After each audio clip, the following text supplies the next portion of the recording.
क्या घोरियों की खतरनाक दुनिया का डरावना सच वही है जो अब तक आपकी आंखों के सामने आता रहा है, जो आपको अब तक बताया जाता रहा है, या फिर इसके पीछे की हकीकत कुछ और है? महाकुंभ में शिव से शव साधना वाले अघोरी जब आपके सामने होंगे तो क्या छवि आपके आंखों के सामने होगी? क्या उनकी हकीकत से आप पूरी तरह से परिचित होंगे या फिर नहीं? महाकुंभ में अघोरियों को गुस्सा दिलाना कितना खतरनाक हो सकता है? ये सिर्फ कहने भर बातें हैं या इसके पीछे भी कोई हकीकत छिपी है? नागा साधु और अघोरियों के बीच में आखिर कितना बड़ा अंतर है? ये एक दूसरे से कितना अलग है? इनकी साधना एक दूसरे से किस तरह से बिल्कुल उलट है? ये सब आपको बताएंगे। हमारे साथ न्यूज़ 18 कुंभ का हिस्सा यूं ही बने रहिए ताकि महाकुंभ से जुड़ी हर बारीक से बारीक जानकारी आप तक पहुंच सके और आप दिव्य भूमि प्रयागराज पर जब कदम रखें, आपके सामने वो वातावरण, वो दुनिया हो तो आप उसे और करीब से महसूस कर सकें, या फिर घर बैठे भी आप महाकुंभ की इस दिव्य भूमि को जी सकें। कौन होते हैं अघोरी? कैसी होती है अघोरियों की खतरनाक रहस्यमय दुनिया? कहां और कैसे ये करते हैं शिव से लेकर शव साधना? कैसा होता है अघोरियों का ये असल स्वभाव? क्या इनसे डरने में ही भलाई है, या फिर इस बार जब महाकुंभ जाएं तो उन्हें करीब से ना सिर्फ देखें बल्कि समझें भी? ये नागा साधु अघोरी हैं या फिर दोनों एक दूसरे से बिल्कुल अलग? आज इनके बारे में सब कुछ जान लीजिए। देखिए, अघोर या अघोरी एक ऐसा शब्द है जिसके कानों में पड़ते ही मन मस्तिष्क में एक अनोखी छवि उतर कर सामने आ जाती है। संस्कृत भाषा में अघोर शब्द का अर्थ उजाले की तरफ बताया गया है। संधि विच्छेद कर समझा जाए तो अघोर यानी कि ऐसा व्यक्ति जो घोर नहीं करता लेकिन स्वभाव से सरल हो, दिखने में बेहद डरावने लेकिन हृदय से बेहद कोमल। अघोरियों को सबसे पहले अपने मन और हृदय से घृणा को बाहर निकालकर फेंकना होता है। देखिए, भगवान शिव को अघोर पंथ का प्रणेता माना गया है। शिव जी के अवतार अवधूत भगवान दत्तात्रेय को भी अघोर शास्त्र का गुरु माना गया है। अघोर संप्रदाय शिव जी के अनुयायी होते हैं। इनके अनुसार शिव जी स्वयं में संपूर्ण है और समस्त रूपों में विद्यमान। शिव के 5 रूपों में एक अघोर भी है। अघोरी भी शिव जी के उपासक होते हैं और शिव साधना में लीन होते हैं।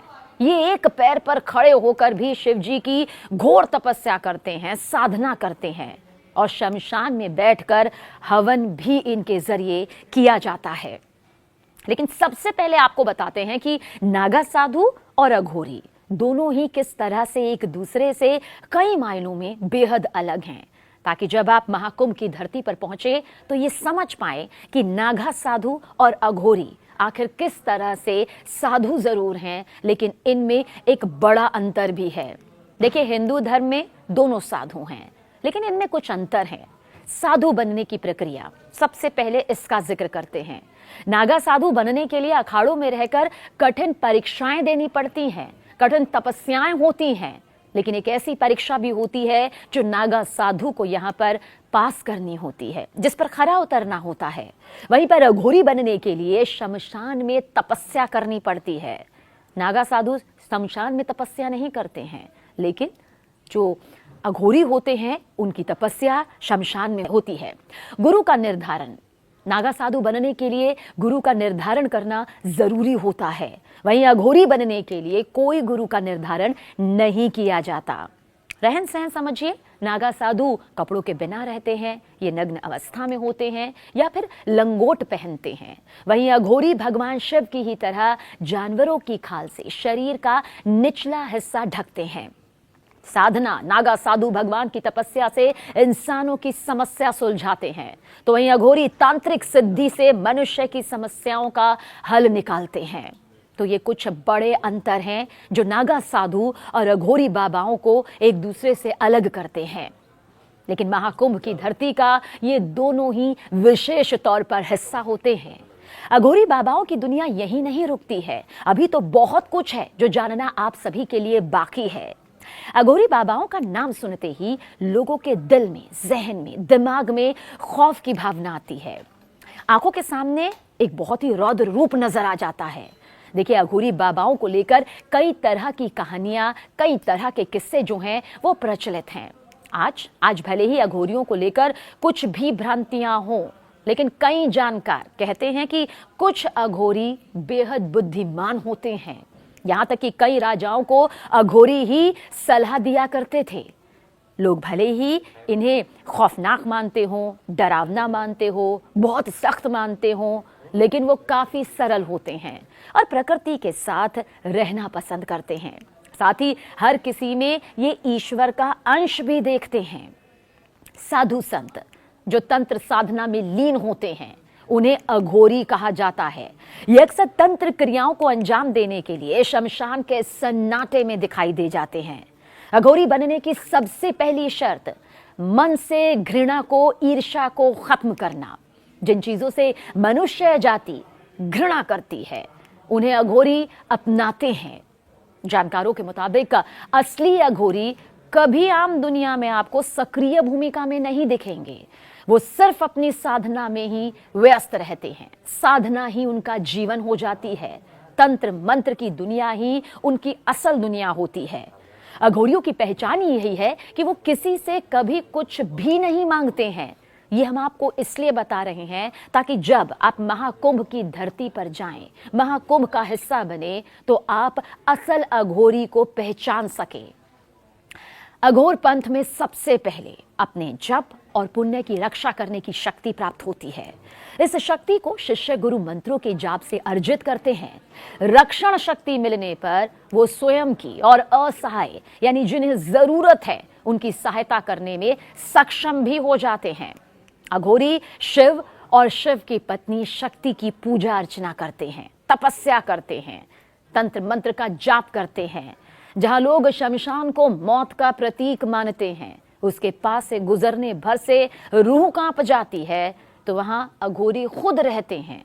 अघोरी खुद को पूरी तरह से शिव में लीन कर लेते हैं और 3 तरह से अघोरी साधना करते हैं। इनकी साधना महज साधना नहीं होती, ये 3 तरीके से होती है, जिसमें शव साधना, शव साधना, शिव साधना और शमशान साधना शामिल है।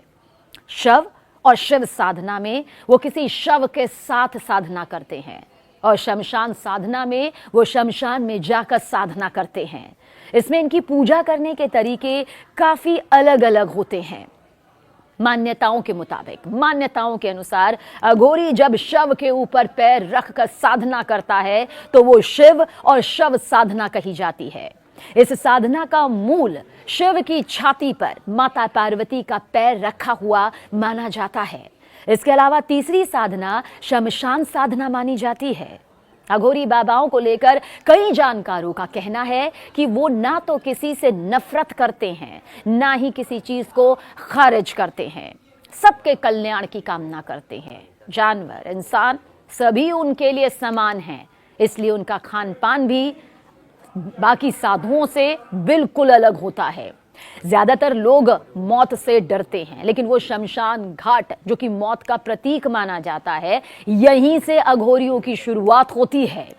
एक अघोरी की अपनी जीवन शैली होती है, अपनी विधियां होती हैं, अपना विधान होता है। कहते हैं कि जब एक अघोरी प्रसन्न हो जाता है तो समझ लीजिए वो आपको कुछ भी दे सकता है।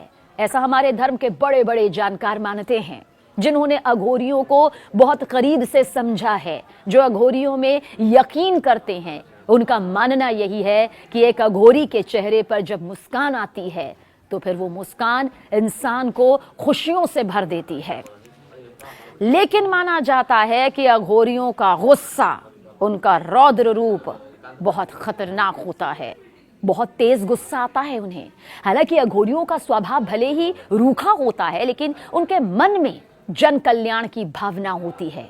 कहा जाता है कि अगर अघोरी किसी व्यक्ति पर प्रसन्न हो जाते हैं तो अपनी सिद्धि तक का शुभ फल देने में कभी पीछे नहीं हटते हैं। यानी कि वही सिद्धि जो वो कड़ी तपस्या, सालों की तपस्या, शिव शव साधना से पाते हैं, उसका फल तक देने के लिए तैयार हो जाते हैं और अपनी तांत्रिक क्रियाओं का रहस्य भी उस व्यक्ति के सामने ला देते हैं, उजागर कर देते हैं।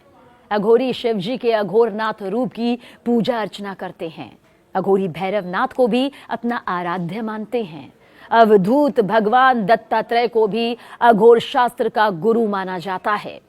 इसलिए कहा जाता है कि जब एक अघोरी को गुस्सा आता है, उसका रौद्र रूप सामने आता है, तो सामने वाले की रूह तक कांप जाती है, फिर बहुत कुछ उसे भुगतना भी पड़ जाता है। ये धर्म से जुड़ी हुई, आस्था से जुड़ी हुई वो बातें हैं, वो पहलू हैं जिन पर आप चाहे विश्वास करें या ना करें, लेकिन इनकी अपनी एक दुनिया यकीनन होती है, जो तपस्या के जरिए, तंत्र मंत्र के सामने अपने अलग रहन सहन, पहनावे, विधि विधान, नियमों के जरिए सामने आती है। अघोरी हिंदू धर्म का ही एक अंग है, इसलिए इन्हें अघोरी संप्रदाय या अघोर पंथ कहा जाता है। अघोरी देश भर में है, लेकिन काशी, वाराणसी में सबसे ज्यादा अघोरी आपको मिल जाएंगे। औघड़, सरभंगी और घुरे अघोरियों की ये 3 शाखाएं होती हैं। किनाराम अघोरी को अघोरियों का बाबा कहा जाता है। ये कालूराम के शिष्य थे। किनाराम बाबा अघोरी ने गीतावली, विवेक सार और राम गीता की रचना की। हालांकि उनका देहांत 1826 में हुआ था। ये अघोरियों की वो दुनिया है जो यकीनन चौंकाती भी है, कई रहस्यों से भी भरी हुई है, और साथ ही साथ इस वीडियो के जरिए आपको उन रहस्यों से भरी दुनिया की बहुत करीबी से एक तस्वीर भी नजर आ गई होगी। क्योंकि अघोरियों की इस दुनिया को जब आप पूरी तरह से समझेंगे तो अघोरियों को देखकर सिर्फ डरेंगे नहीं, बल्कि उनकी इस दुनिया का पूरा सच यहाँ पर आप समझ पाएंगे। वो सच जिसका मकसद जन कल्याण भी होता है, जिसका मकसद घृणा से दूर जाना भी होता है, जिसका मकसद तंत्र मंत्र साधना के जरिए खुद को इस कदर पत्थर से भी मजबूत करना होता है जो हर किसी के बस की बात नहीं होती। इसलिए भले ही नागा साधुओं से ये अलग होते हैं, लेकिन इतना तय है कि ये वो तपस्या है जिसका लोहा पूरी दुनिया मानती है। इसलिए महाकुंभ की धरती पर जब करोड़ों सैलानी, करोड़ों श्रद्धालु, करोड़ों भक्त मौजूद होंगे, तो बाबाओं की इस नगरी को देखने के लिए अघोरियों पर वो निगाहें टिक जाएंगी, जिसके बारे में जानकारी हमने यहाँ पर आप तक पहुँचाई है। नमस्कार।